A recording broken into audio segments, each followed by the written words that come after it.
Hi, I'm Hilary from Jiggery Pokery Embroidery Kits. I'm going to show you how to do the stem stitch outline of the 7th circle on my stitch sampler design. It's also used for this one, for the Lazy Daisy. And you'll see that both of them have outlines that are printed in colour.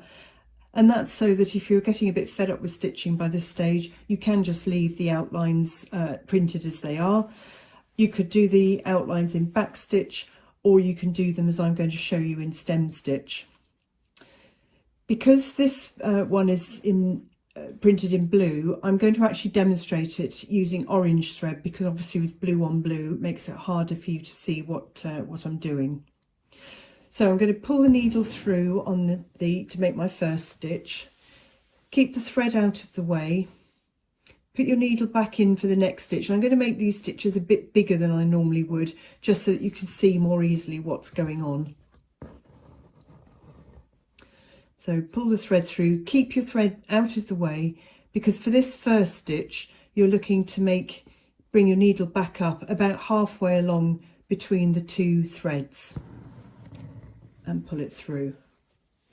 And again, keep your thread out of the way, put your needle back down,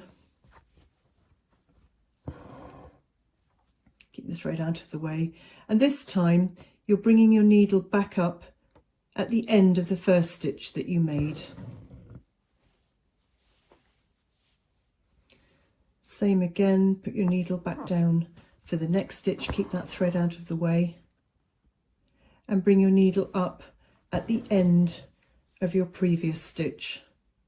Just do one more to show you.